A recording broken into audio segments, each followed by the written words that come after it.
Hey, here we are. I have an intriguing story for you today. My guest is John Salanoa. Now, even if his name doesn't ring a bell, you may have seen some of his work. You see, John was a well known surf photographer. And even if you're not a surfer or a fan of the sport, he had freelance gigs with all the major players, from ESPN to brands such as Quicksilver and Hurley. He had contracts with Disney and Volkswagen, pretty much any and all the surfing magazines. Now, that alone would make him an interesting enough person to talk to, right?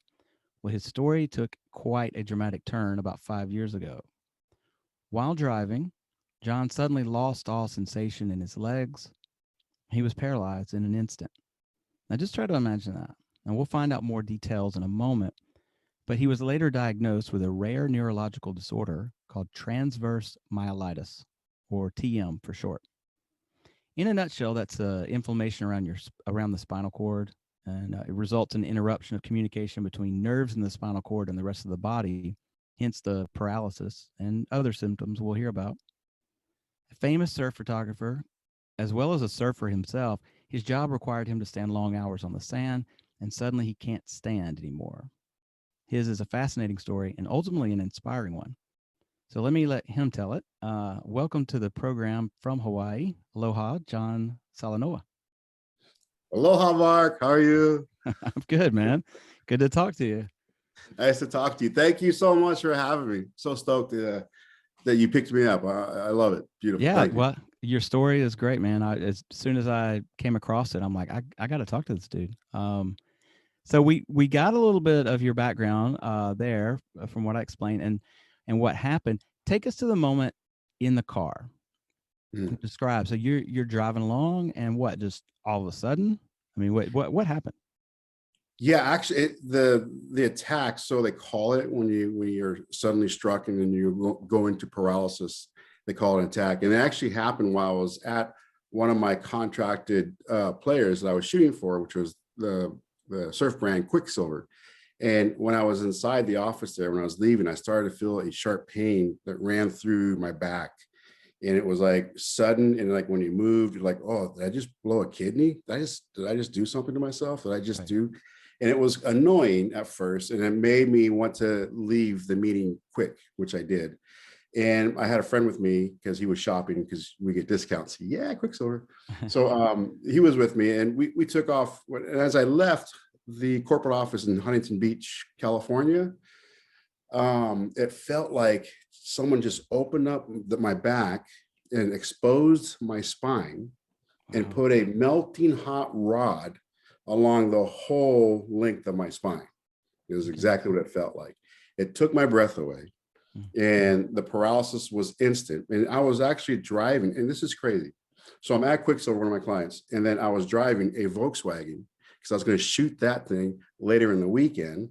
And I was driving that from Volkswagen. So I had a Volkswagen that just came off of the docks. It's not mine, it's the company's. I'm supposed to Right. shoot it, and I'm driving it. And it's a stick shift. And when the paralysis hit, or the attack hit, what happened was that, like I described, the pain came, and then my feet instantly just froze right where they were.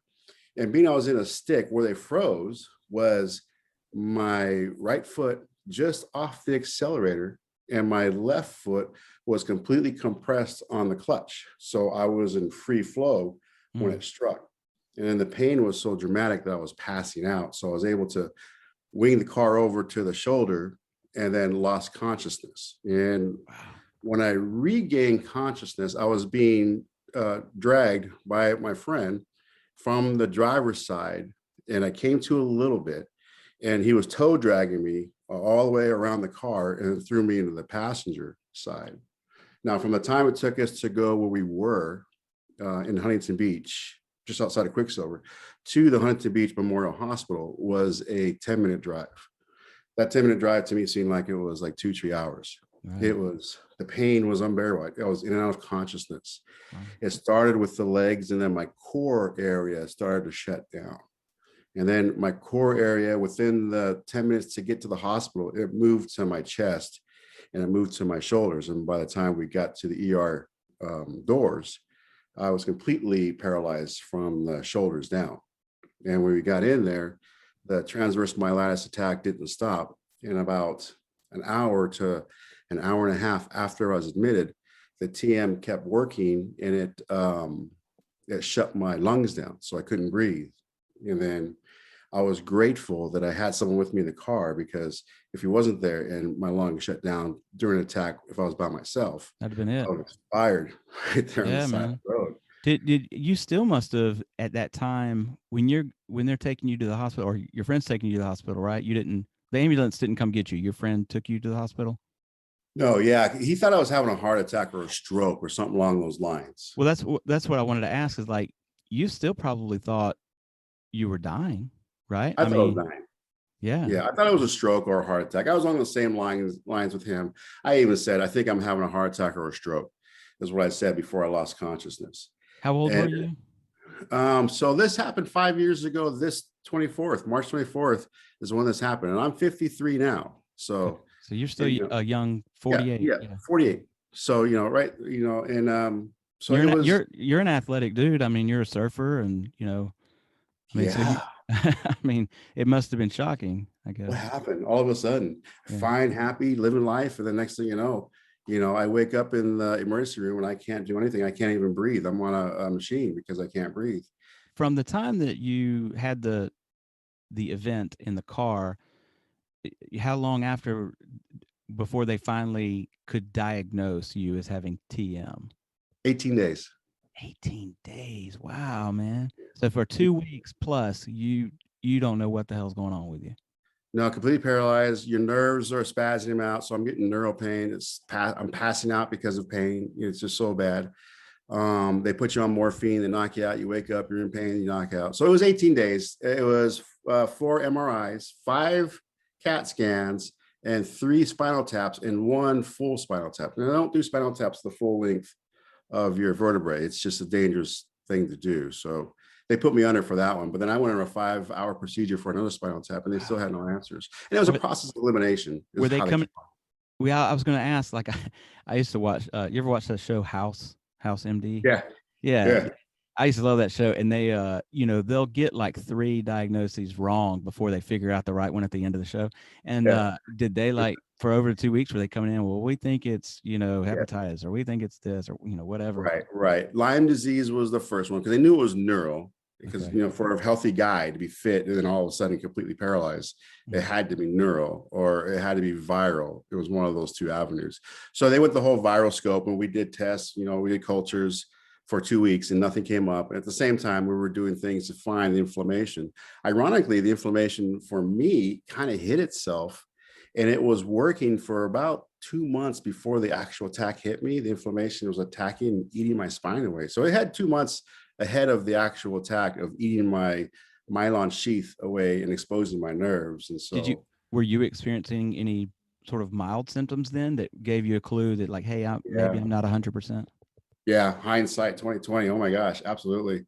I remember I was shooting with the WSL, and it's the World Surfing League, and I was doing their big wave tour. I was doing some photography over there, and I was down in Mexico, and we were in Escondido down there, and or Ensenada. I'm sorry, we're down in Ensenada down there, and I got a cold, or so I thought, and then it turned out to be a flu because it lasted and lingered a little bit longer than my standard colds do. And it lasted for probably 2 weeks longer to maybe feel uncomfortable. Like, I think maybe I should go see the doctor because I've had this flu a little bit longer than I'm used to. And within that time, this flu virus bug that I picked up in Mexico had enough time to mimic the signals of my spinal cord, to where when my white blood cells actually went after the flu, like it does for any flu we all have, after it went and attacked this bug, it had lodged itself in my spine and was mimicking my spinal signal. And this is why when my white blood cells finally said, hey, let's go, we're going to champion this and take care of you, John. And they went and they killed the virus, but then they're mixed up in the signal communication. So they now feel that my spine, the signal that runs through my spine that we all have our signals that run through our spines. They believe, my white blood cells believe that is the virus, and they are constantly attacking me. So my attack is still going on today as we.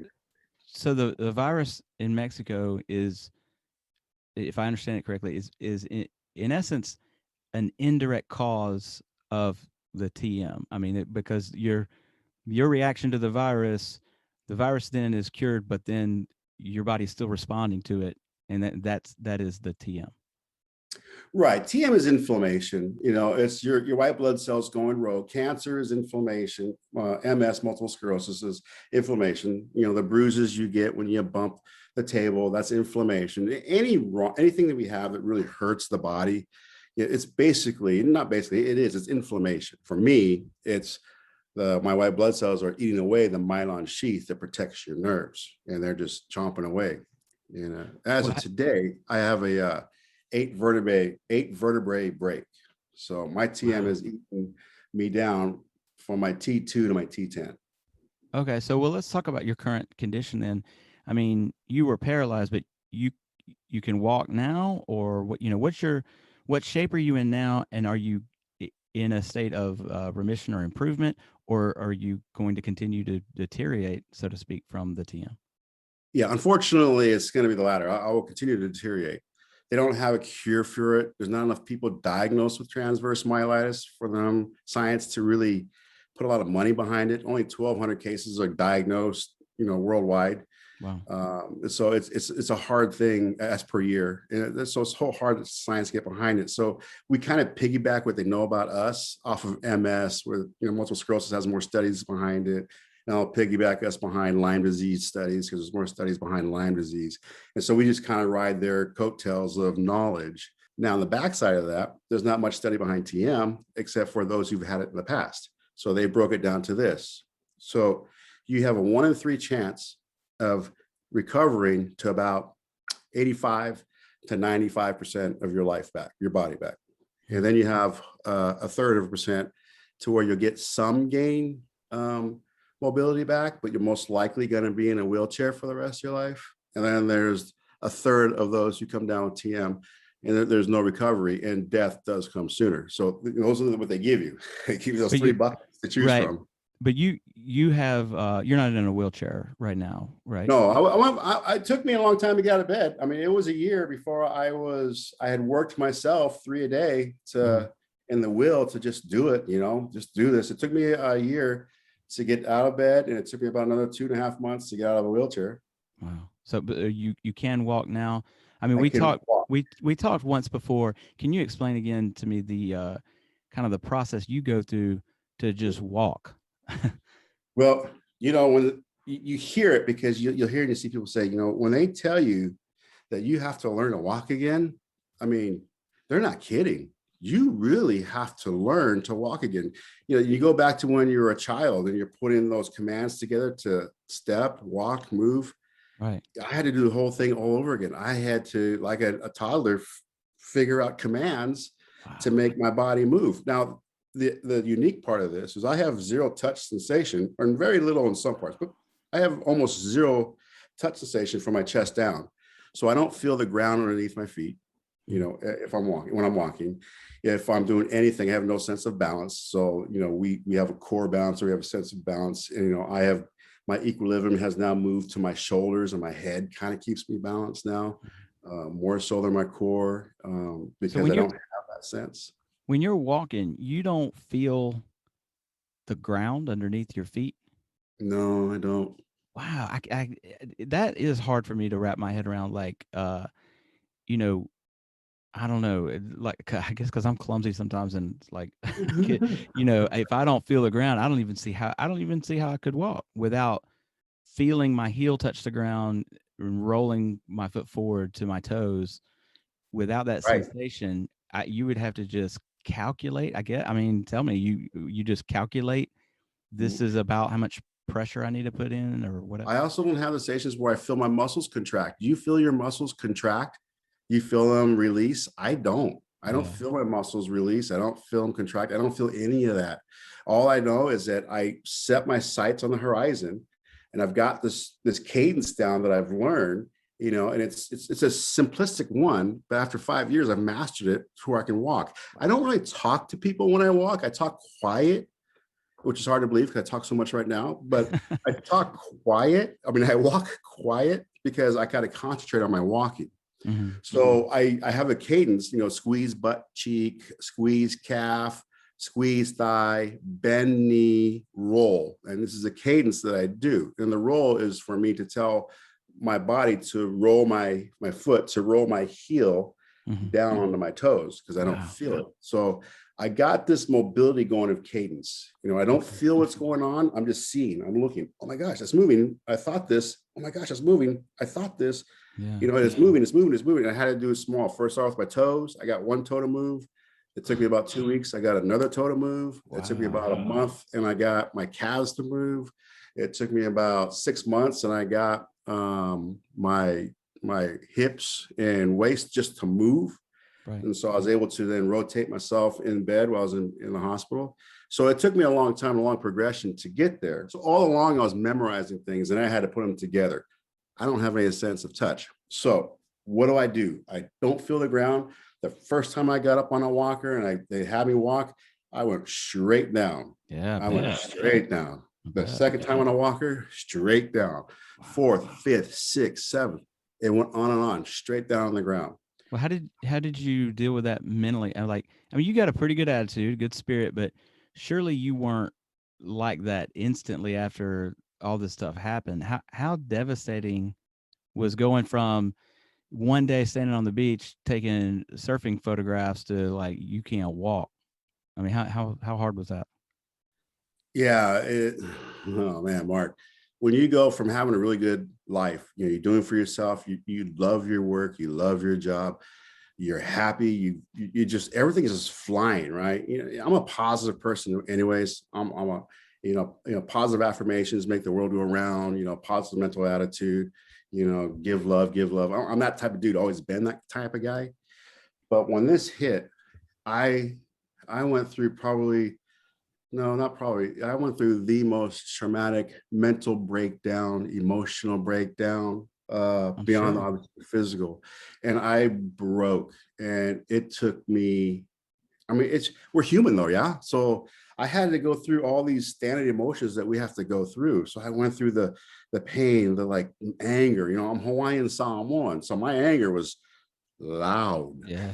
I'm not a man who shows any emotions, but when they turn the lights off at night and I was in those beds paralyzed by myself and there's no one there except for a bunch of machines going around you. Yeah, I know. it's just tears, snots rolling, and you're paralyzed. So you just Yeah. everywhere, and I can't move. I can't wipe myself. I can't do anything. Right. I don't know. It's bro, you have to make the decision right there and then.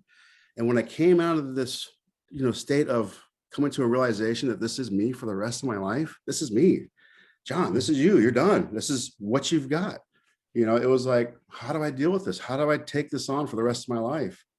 And it was, I just came up with the whole thing of it's either victorious or I'm a victim. And that's exactly, those are the two words I used to myself. Says, hey, John, I'm going to either be victorious or I'm going to be a victim to this. And if I'm going to be victorious to this, what makes me victorious? Walking again? Well, no. What makes me victorious? Being in a wheelchair again? Nah. What makes me victorious? Getting out of bed? No. What, John, why are you victorious? I'm victorious because I never gave up. The minute I give up and I say, I can't do this, I'm done, I'm over. Yeah. I've become the victim. Yeah. And so for me to be victorious, Mark, I was just like, this means, John, you got to do everything. I got to take the pain. I'm not going to take, because I sweat a lot. I'm sweating now because I go through pain nonstop. My pain level fluctuates from, 6, 7 up to 8. So I get the sweats, the pain sweats. I get those all the time nonstop. But I had to come to learn to deal with that on the onset. Within the first month, I said, take me off morphine. Let's see how bad this neural pain really is. Wow. The doctor, Dr. Smalls and Dr. Courtney both came in and they said, no. Too much. Yeah. No, you no. You don't want to do that. I said, listen, doc, I need to know what I'm going against, because if I don't know on this morphine and I accept this is my reality on morphine, when I leave here, I've got to continue that, and you're going to put me on something. And it was Norcos. They wouldn't put me on Norcos right away. And I said, it's going to be something. So that's gonna be my new reality. Whatever pain management you say I'm gonna have, which is an opioid of some sort, neurosupressants of this part, muscle relaxants from over here. And I take all these in, and that's my new normal. Mm. If I ever lose that stuff, what am I going to do? Right. If they say, John, you're becoming a junkie because you're taking all these pain meds and all these opioids, we got to trim you back. Doc, you can't do that because it takes 3 times as more opioid today than it did yesterday to keep me feeling this way. Tomorrow it's going to take 10 times more opioids and stronger to make me feel the way I feel today. I mean, I would be in this whole thing. And this was playing out in my mind, Mark. I was like, Right. I can't do this because at some point they're going to cut me off. I'm going to move to heroin because my new Right. reality Right. is escaping pain. So I Yeah. said, let's just do this. Take me So off. you're not on any kind of like opioids or anything these days, or I mean, do you have them on No, standby just in case, or? no, not even break glass in case of emergency. I have none. Wow. Where where is your pain? Like you described before, you don't have sensation like from the chest below, or is it in your mind? Or I mean, like how do you Yeah. experience? Okay, Yes. I'm so I'm sorry to be like ignorant of it, but I'm trying to grasp it. Like you, I mean, is it like a headache or a body pain that you feel inside your body, or describe your pain? Have you ever by accident, electrocuted yourself to a point where you went, whoa, and that just really woke you up? Actually, I'm gonna expose myself. I'll probably have to edit this part out because of how stupid I am. I was like 8, 9, or 10, somewhere in that neighborhood, and I had an electric blanket, and my dumb ass unplugged so it's plugged into the wall and I had it, and I unplugged it from the blanket itself. And I have no idea why my 8, 9, or 10-year-old dumbass wanted to do this, but I stuck my tongue in the little hole. And yeah. Do not edit that. And it shocked the shit out of me, man. I was like, whoa. I mean, it's a jolt. And Yeah, so, yeah. yeah. So how I tried to describe neural pain is not ortho pain, because ortho pain, ouch, ouch, I got a bruise, ouch. This is Right. ortho pain. Mm-hmm. Neural pain comes from a heat within, from the core. It comes from the very inside being of you. And how I describe it to people, if you're able to stand an electrical shock, that if you put your finger into a light socket Mm-hmm. or something that will barely, be on the verge of death, of killing you, and you can feel that pain, just imagine that. Wow. Yeah. And that lasts and sometimes it'll last 2-3 seconds. Sometimes it'll last 30-35 seconds. When I was first had transverse myelitis, when I first came down with it and I was in the hospital, these electrical shocks through my system were happening every 10 to 15 minutes, and they're running 2 to 3 minutes. Wow. And it was mind-boggling. So that is part of the pain there. If you could just imagine that tense, insane, like everything about you is tightening up, your core, all of this. That's one of the pains. So the other one is, when you got the hairs on your arm and they hurt sometimes, or you just got a little bruise around an area and the hairs around the area that Yeah, is kind of bruised. like a nerve-ending sensitivity or something. Yeah, or if you just grab as much of your hair as you possibly could from your private parts and start yanking it out. I haven't done If you that. grab as That's one much mistake of I it, haven't made. if you're grabbing as much as your hair and then yanking it and pulling it out and having as much as in your hands as you could, that's Yeah. how my hairs feel. And they feel Wow. like that all the time. If I graze them, they hurt. It's pins and needles, Yeah. nonstop stabbing. Yeah. It's a tough life, Mark. I don't lie, but I'm sure. I get so many memories.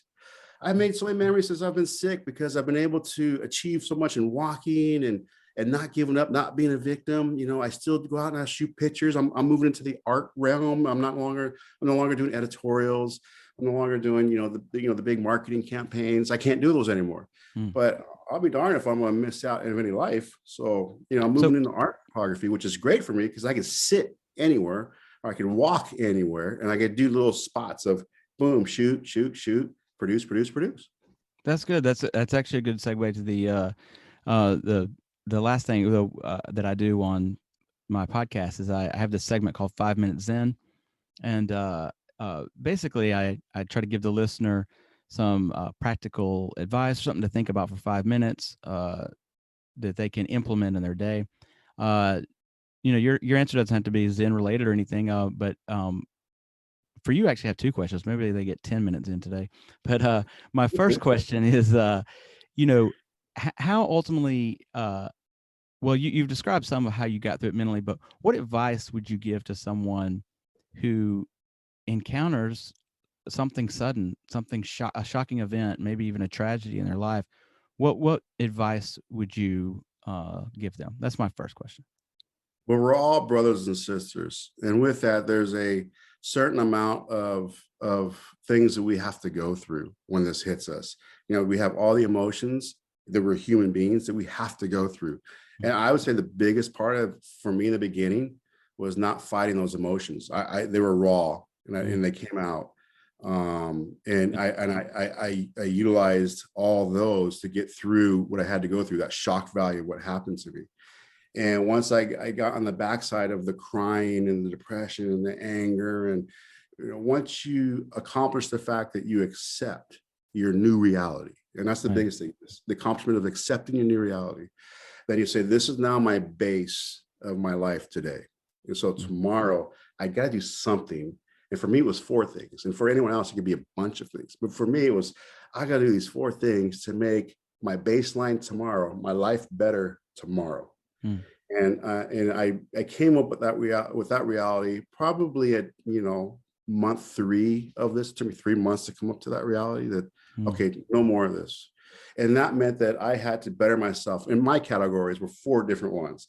I had to better myself every day, emotionally, physically, mentally, and spiritually. Now, those are the 4 pillars that a lot of people stand by. And those are the 4 pillars I had to work on to build my life back up.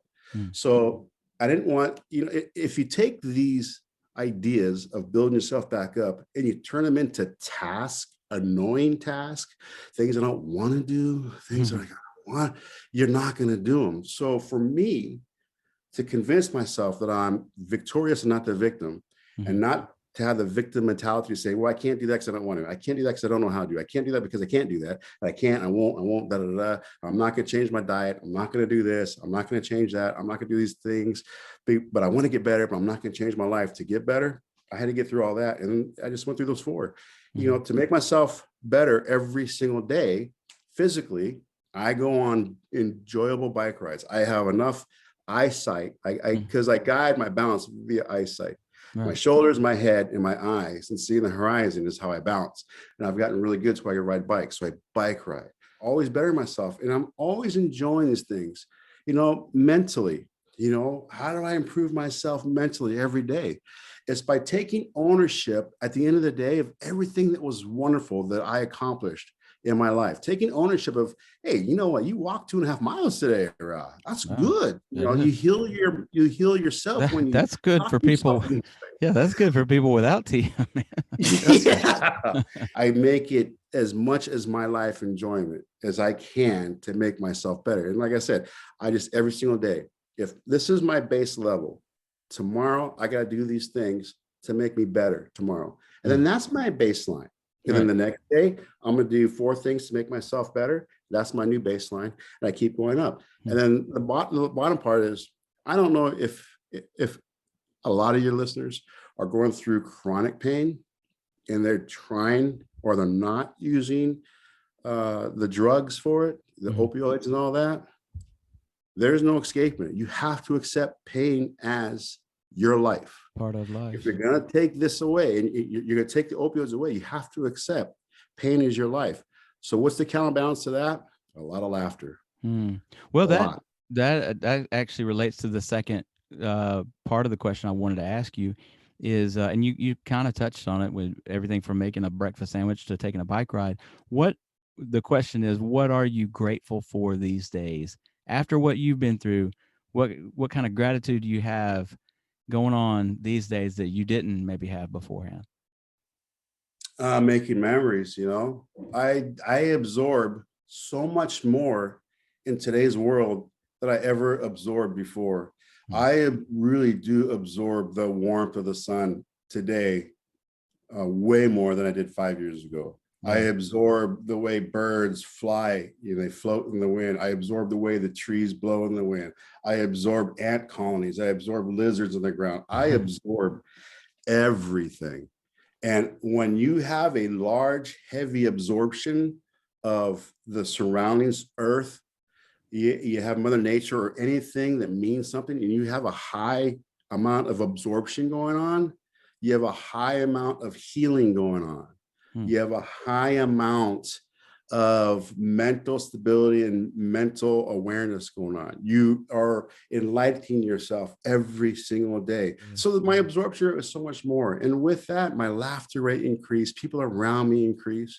When my pain gets really dramatic, Mark, and my absorption level shrinks and gets down and gets like this, that means my world got small. I went from being outdoors and lifting myself up to being indoors and then being in the bed and never leaving the bed. And as my absorption gets smaller, my world gets smaller, my pain gets bigger, my pain gets greater. And as long as my absorption rate is high, and I recommend you try this and anyone else. If you're depressed about anything in your life, or if you're hurting for any reason, or you have a great loss of something, get out.